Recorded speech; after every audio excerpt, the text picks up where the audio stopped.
Good everyone, welcome to this video, and today we have a review on the Chinese A6M2 Zero. So obviously, with China lacking in, shall we say, premium vehicles, this is going to be a relatively or what's the word I'm looking for? Open and shut case for this review is the word I was looking for, but I just couldn't think. Do I think this aircraft is worth 1300 GE? I think so. This thing is highly capable, as you're going to see. Now, in this battle, what I'm going to show you actually is a bit of teamwork. I was teamed up with Exilius and Bertie as well as Shadow. Now, obviously, there were a couple of kills, which I'm going to point out were Exilius giving me the kill because he had, I believe it was a daily or it was a special task. It was one or two. And he needed me to KS him, also known as kill steal. And we was laughing and joking about his recent cameo appearance in one of Hairy Feet's videos, where he was screaming at a guy for KSing him. So we was laughing and joking for at it, but we was also serious. So anyway, less of that, and let's go over the aircraft. So the A6M2 for the Chinese Air Force is no different to any other Zero that you may have flown, other than the fact that, well, it's flying in the Chinese Air Force on the Allied side. Now, in terms of Zeros that you'll fight, you'll actually fight all the way up to A6M5s, and they are beatable, but as you're going to see in this gameplay, not at high altitude. This thing lacks the turn compared to the other Zeros at high altitude. The only way you're going to beat them is if you bring it lower. The A6M2 seems to turn the best at around 9,000 to 10,000 feet, which in meters is about 2,500 to 3,000 meters. This seems to be the ballpark for this thing. And otherwise, if you're at that sort of altitude, and maybe they're below you, but obviously they're not below me in this gameplay, you're actually going to want to boom and zoom them. As dumb as it may seem, but trust me, you'll thank me later. In terms of guns, we have two 20mm Type 99. I nearly said Model 99 because obviously I read Model 1. Type 99 Model 1 cannons with 60 rounds each. They are based on, I believe they're based on Oerlikon 20mm, if I remember rightly. And then we have the Type 97 machine guns, two of them with 1,360 rounds, or 680 rounds per gun, I believe it is, something like that. And those are based off the Vickers E machine gun. They're actually better than the Vickers E, I'll be brutally honest. So what about anything else? Is there anything that really differs this from being a normal Zero? Well, no, but this one does get access to bombs. Two 60-kilogram bombs. I must say, Gaijin, great job on the DCS inspired weaponry choice there. But these small bombs are actually surprisingly good. I've used them in Grand RB, and they may seem small, but if you hit them on target, they will devastate a tank, no matter how big it is. Within reason. I mean, it's not going to pop an Abrams anytime soon. So there are a couple of Talisman recommendations that I would suggest if you don't like Zeros. First one is the Chinese P-47D28, which is about 980 Golden Eagles to get a Talisman, so it's actually cheaper than this aircraft. Then you've got stuff like the B-25 and possibly the Mosquito. It's personal preference, however. If you're going to pick out those three, it's either the P-47 or the B-25 I'd put my vote to, but if you like having that extra SL bonus on top of that, if you want to use the A6M2 for grinding purposes, for like SL, then you're going to want to go with the A6M2. Now, obviously, you may remember in the Key 45 review, I mentioned that the A6M2 is the better choice, and yes, it is. But I just had to bring up the Key 45 again because I know Hairy Feet loves it. That was sarcasm, by the way, he doesn't love it. In terms of belts, I ran at Universal on the 77s and switched between Universal and Stealth depending on the situation. Now, it would appear that the Stealth has been bugged for this patch. It appears that most weapons are, well, the model ones are bugged, it looks like. But in terms of versatility, I would actually recommend Universal. It does spark, but not as much as I've noticed recently. But if you really want to cut down on the sparks, I would say go stealth. It appears to be the HEFT round that's causing it. In terms of how I did with the aircraft, it is a very capable bird. What do I have to say? 8 deaths, 53 kills, 52 ground. Most of those ground units were actually scored with the 7.7s. Exilius didn't actually know you could kill light pillboxes with these 7.7s. I taught him that on a Poland map. Well, on the map of Poland. He was actually relatively surprised by it. But anyway, let's get into the replay and let's review this thing. Now, there is a couple of aircraft at this BR, well, around this BR, that you're not going to have a hope in hell of intercepting. One of those is a BV. You do not go near BVs in a... Well, you don't have the BVs in a Zero, full stop. Even if you had the Akutan, the Americans didn't exactly bother to put in self-sealing tanks into the thing. But even so, I do think this aircraft is worth 1300. It's certainly worth it over the M4 Hybrid. So that gives you an idea. So in this battle, I'm teamed up with, as I mentioned, Shadow, Bertie Bert, and Exilius. Exilius is in a practically stock LA5F, Bertie is in his premium Zhukovsky's Chaika, and Forsaken Shadow is in his IL-2M Type 3. Not a bad team up, I think.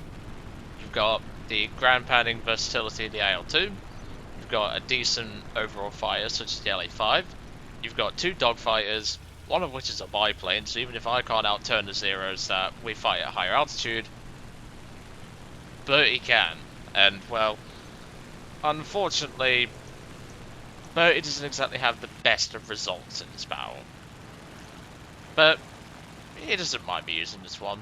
I'm sure he doesn't. I mean, he recently got moderator status in my Discord server after me having to decide with, shall we say, a lot of like different, like there were 2 applications I dumbed it down to, and yeah, it just went from there, and I just decided to give Bertie and Pinker the role because I really couldn't think.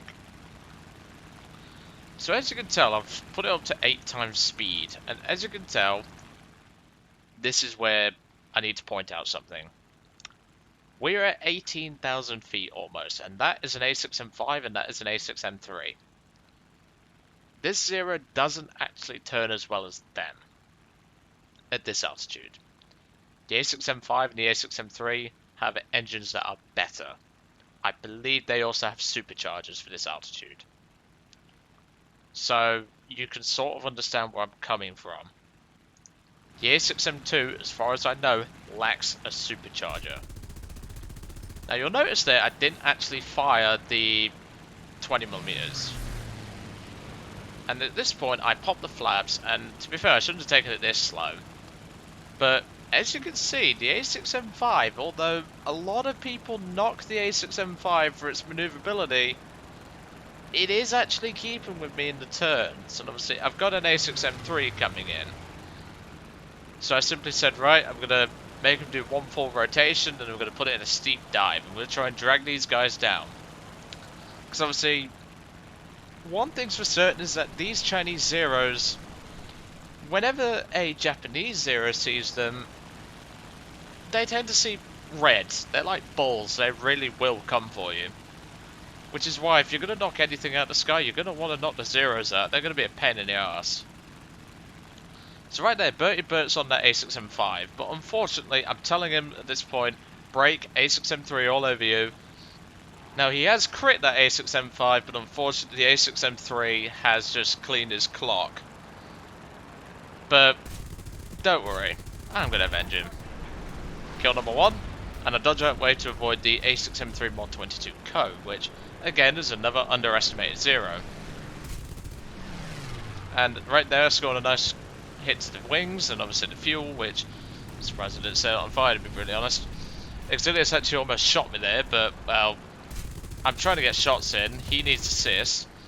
I blow off one of the elevators on board the A6M3, and well, another burst finishes him off. Kill number 2. And at this point, a 109 F4 has actually joined the party.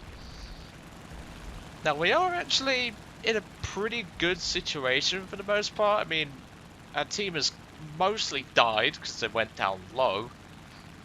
Allied teams for you. And unbeknownst to me and Exilius, Shadow's actually gone back to base. We were too busy focusing to really pay attention. And well, unfortunately, Shadow's gonna do a day Taurus. If you're new to this channel, and you don't know what I mean by doing a day Taurus, well, to put it simply, well, he claims he flew into a pillbox. But to be fair, day Taurus flew into a house, and I've counted that as doing a day Taurus, so I'm gonna count this as doing a day Taurus.